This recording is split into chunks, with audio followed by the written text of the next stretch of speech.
There was something I wanted to mention to you because I thought of you when Mika Silvestre, who I was with on Saturday, because he was doing the commentary for French television, and he obviously played with Cristiano for many years at United, and we were watching him warming up first, and he said he's really nervous, and I said, really, you could tell? He said, yeah, I can tell you. He said, watch now, the end of warm up, or just before they go and do like little sprints, they do, they take shots at the goal.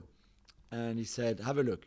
So he scores the first one, Cristiano. So, you do a 1-2 with one of the assistant coach, and then in this time you do another 1-2 with Juan Mata, and then you shoot. And Pogba was scoring pretty much everything, and, Greenwood as well. Cristiano scores the first one, and then doesn't score any of the next 5 or something. And left foot misses completely and stuff. And Sylvester says it again, he said, look, he's tired. And he said he's stressed. You could tell he's nervous. And I said to him, do you think that maybe the first 20-25 minutes of the game that could have an impact, where maybe he forces a thing or two, makes the wrong decision? And he said it'd be very interesting to see. And if you look again at the first 15 minutes or 20 minutes, almost everything Cristiano does is the wrong choice, is the wrong move. There's that one way he tries a half volley shot on the turn when he's on the side of the 6-yard box, which is the complete wrong things to do.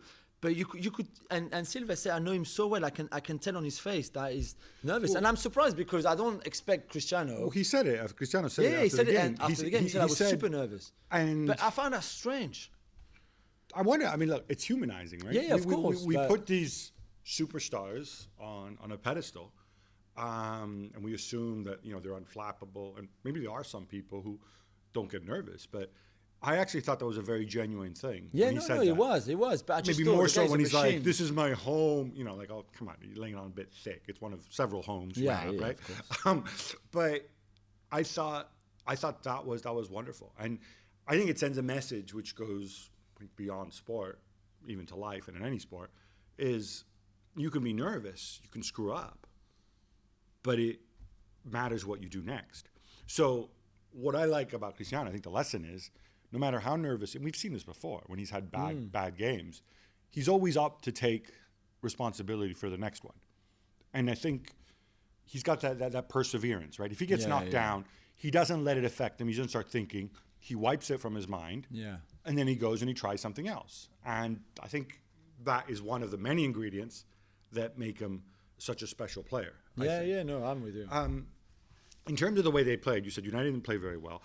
As I saw just watching on TV, it looked to me like this is the kind of game where you're not going to learn that much from, because, again, Newcastle, I think, are pretty unique. I understand what you said before about other teams are going to set up very deep and defensive. But inevitably. I don't think to this level, you might get that from Burnley.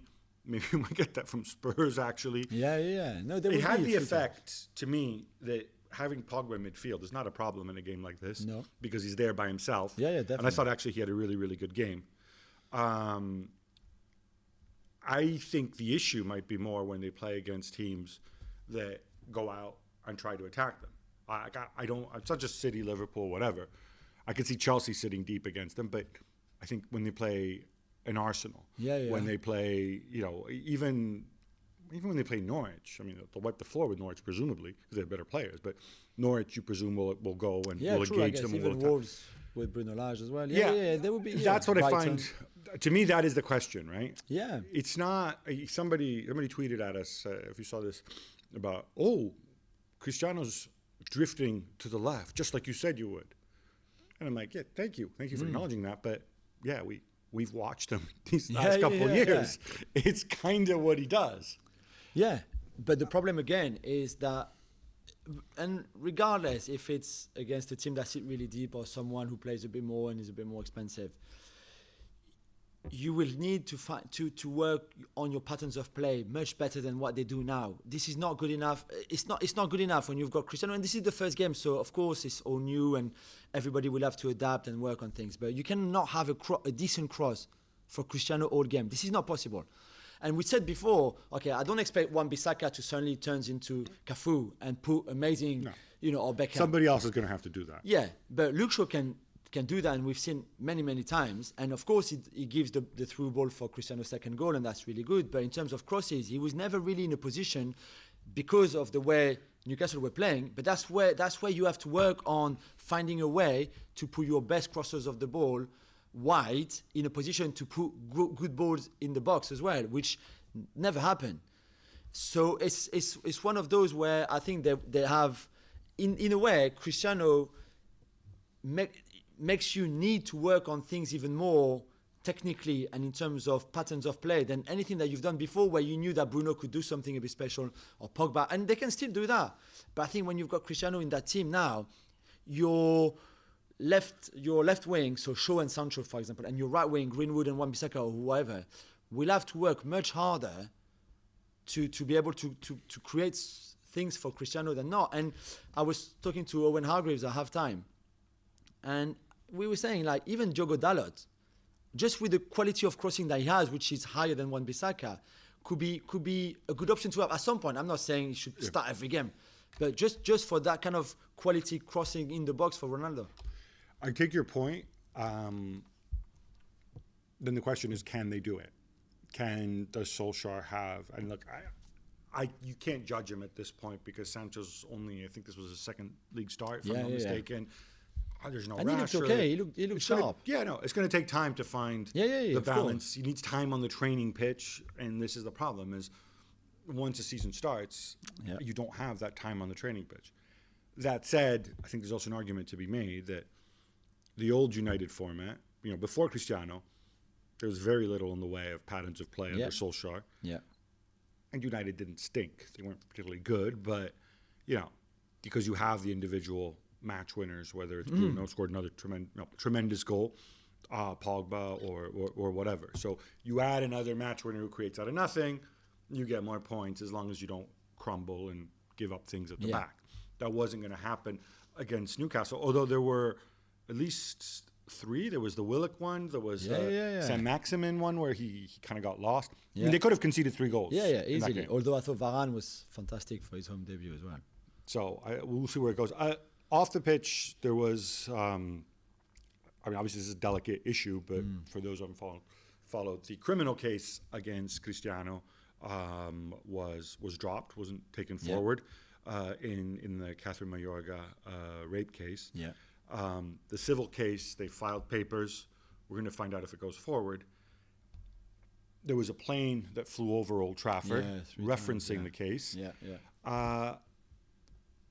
This is something that can be, obviously, I think we don't know what happened. What we all want is for the truth and justice to be for certain. Of course. Get that. Whatever it is, we don't know. We haven't seen more of the evidence or whatever, and that's the court's job. But just from a football perspective, do we think if the case does go forward, this could affect them? This is something that could go back? Have an impact. I think you would think so. But only if the case goes forward. Yeah, exactly. No, definitely.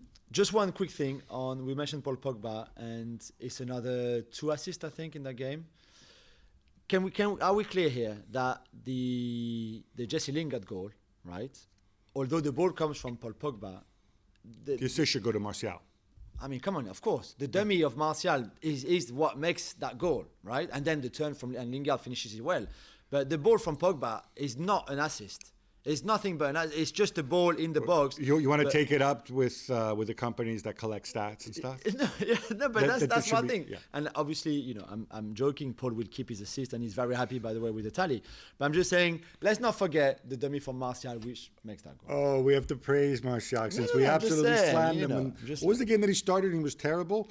Southampton, France even. No, there's been a few. Do you like the shaven-headed Martial look? Let's talk about really important things. So my big dilemma is it because he's losing his hair, or because he wants to look a bit more like, I'm like bad Martial, like I'm in business here, don't mess with me. I don't know. Both? I don't know if it suits him. I think he looks, because he still looks boyish, even though he's now in his late 20s. Or thereabouts. So anyway, debut out of the way. Let's see what happens in the Champions League. Thanks so much for watching ESPN on YouTube. And for more sports highlights and analysis, be sure to download the ESPN app. And for premium content and live streaming, subscribe to ESPN Plus.